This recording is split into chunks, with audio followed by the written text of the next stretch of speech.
আজ শীতকালীন অধিবেশনের দ্বিতীয় দিন আজও দেখতে পাওয়া গিয়েছে গতকালের পর নতুন করে উত্তেজনা ছড়িয়েছে সংসদের অধিবেশন কক্ষে। দেখতে পাওয়া গিয়েছিল 2টো পর্যন্ত মুলতবি ছিল লোকসভার অধিবেশন, আমরা দেখতে পেয়েছিলাম। তার আগেই সংসদের বাইরে এবং ভিতরে এসআইআর এর আঁচ যেভাবে পড়েছে, সেখানে বিক্ষোভ দেখাচ্ছিলেন বিরোধী সাংসদরা। তারা সোচ্চার হন, ভোট চুরির অভিযোগ তুলে সোচ্চার হন তারা। এসআইআর হাত লেখা প্ল্যাকার্ড, সেই প্ল্যাকার্ড হাতে বিরোধীদের বিক্ষোভ প্রদর্শন, সেই ছবি দেখাচ্ছি আপনাদের। ভোট চুরির ব্যানার, সেই ব্যানারে লেখা রয়েছে এসআইআর নিয়ে, ভোট চুরি নিয়ে একাধিক প্রতিবাদ, যেখানে দেখতে পাওয়া যাচ্ছে বিরোধীরা তারা সোচ্চার হয়েছেন। সংসদের বাইরেও ভিতরে এই মুহূর্তে এসআইআর এর আজ বিরোধী বিক্ষোভে তৃণমূল কংগ্রেসও যোগ দিয়েছে, সেই ছবি দেখাচ্ছি আপনাদের। আর এই বিক্ষোভ কর্মসূচি যেখান থেকে আমরা দেখতে পেয়েছি সাংসদ প্রিয়াঙ্কা গান্ধী বাড্রা, তিনি কিন্তু সোচ্চার হয়েছেন। তিনি বলছেন যে দেশ একনায়কতন্ত্র চলছে, সরকারের পক্ষে কোনো আলোচনাই চাইছে না, বিরোধীরা আলোচনা চাইলেই তাকে দাগিয়ে দেওয়া হচ্ছে। আদর্শ গণতন্ত্রের সব পক্ষের মতামত নেওয়া হয়। কেন্দ্রীয় সরকারকে কটাক্ষ কংগ্রেস সাংসদ প্রিয়াঙ্কা গান্ধী বাড্রার, কি বলেছেন তিনি শোনাই।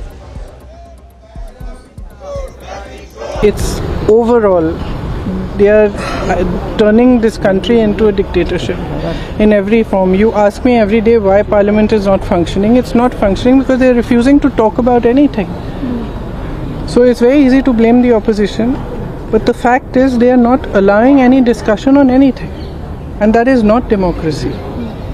A healthy democracy demands discussion, and everybody has different views. You hear them out. এদিকে প্রিয়াঙ্কা গান্ধীর প্রতিক্রিয়া আপনাদের শোনালাম।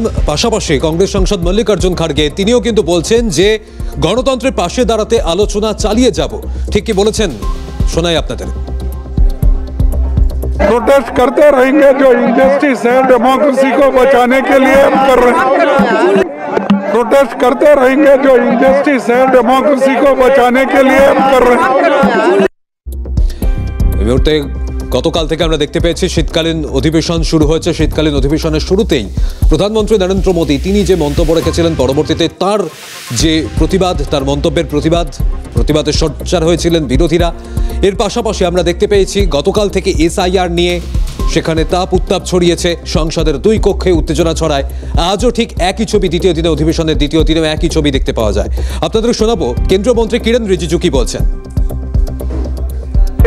हम शुरू से कहा कि अपोजिशन पार्टी से बातचीत करने में हम बहुत ही अपने आप को आगे रखते हैं, मैं पीछे नहीं हटता हूं। और पार्लियामेंट्री डेमोक्रेसी में एक दूसरे के बीच में आदान प्रदान होना चाहिए।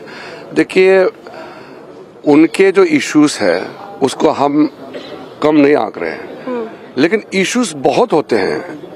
एक इशू नहीं है, देश में कई इशू होते हैं। আর এখানে আপনাদের শোনানোর চেষ্টা করব সাংসদ শ্রমিক ভট্টাচার্য, যেখানে বিরোধীরা এই মুহূর্তে বিক্ষোভ দেখাচ্ছেন। এখনো পর্যন্ত সংসদের কক্ষে সেই আঁচ রয়েছে। এসআইআর সহ একাধিক ইস্যুতে সরব হয়েছেন বিরোধীরা, তৃণমূল সাংসদরা তারাও সরব হচ্ছেন সেই ইস্যুতে। শ্রমিক ভট্টাচার্য কি বলেছেন।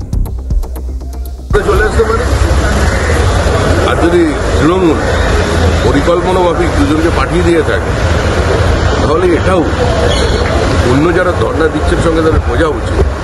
সবচেয়ে বেশি ভোট চুরি যদি কোথাও হয় সেটা পশ্চিমবঙ্গে।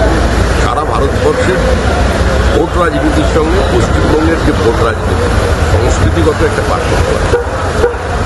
তৃণমূল হচ্ছে সবচেয়ে বড় ভোট লুটের, তাদের সঙ্গে এরা বসে পড়েছে।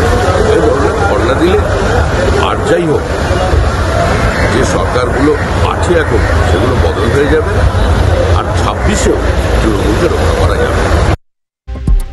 এই মুহূর্তে যেমনটা আপনাদের শোনালাম শ্রমিক ভট্টাচার্যের প্রতিক্রিয়া। ইতিমধ্যেই এই যে যেখানে অধিবেশনের 2টি কক্ষেই এসআইআর সহ একাধিক ইস্যুতে তৃণমূল কংগ্রেস সহ অন্যান্য বিরোধী দলের সাংসদরা তারা সরব হয়েছেন, সেই প্রসঙ্গে এবার আপনাদের শোনাবো সৌমিত্র খা, তিনি কি বলছেন, পাশাপাশি জগন্নাথ সরকার তাদের কি প্রতিক্রিয়া। ऊपर सांसद है, इन लोग को बोलने दीजिए। सांसद कोई नौटंकी का खेल नहीं है। सांसद में पब्लिक का आवाज बोलने दीजिए, वो डिबेट करना चाहिए। हर दिन लोकसभा ओएल में नौटंकी ठीक नहीं है।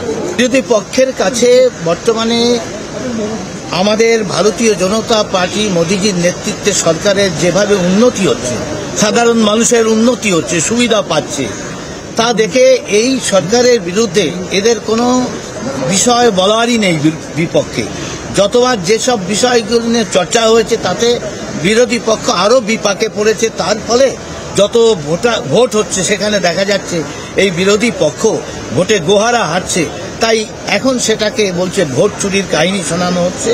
এবং সবচেয়ে বড় কথা, বিশেষ করে পশ্চিমবাংলায় যে অবৈধ ভোটার রয়েছে, বিশেষ করে রোহিঙ্গা ভোটার, বাংলাদেশি মুসলিম ভোটার এবং একাধিক ভোটার 2-3 জায়গায় নাম রয়েছে, মৃত ভোটার রয়েছে, তাদেরকে এসআইআর হলে সেই ভোটগুলো বাদ গেলে মমতা ব্যানার্জির পরাজয় একদম 200% নিশ্চিত। তাই ভয়ে তারা এখন সবাই মিলে সব চোরেদের দল এক হয়ে চেঁচামেচি শুরু করে। দেখুন, এই মুহূর্তে এসআইআর নিয়ে দিকে দিকে যখন অভিযোগ সামনে আসছে, কোথাও আমরা দেখতে পাচ্ছি সাধারণ মানুষ একাংশ তারা আতঙ্কিত হয়ে পড়ছেন, তাদের প্রাণ যাচ্ছে, বিএলওদের মৃত্যু হচ্ছে। সেই সময় এই এসআইআর নিয়ে এবার বিরোধীরা তারা এই শীতকালীন অধিবেশনে 2 কক্ষেই সরব হয়েছেন। আর একে একে সেই আঁচ ছড়িয়ে পড়ছে সংসদের বাইরে এবং ভিতরে। দুটি ছবি এই মুহূর্তে আপনাদের সামনে দেখাচ্ছি। সংসদের বাইরে বিক্ষোভ, বিরোধী সাংসদদের, ভিতরেও এই অধিবেশন চলাকালীন বিরোধীদের বিক্ষোভ।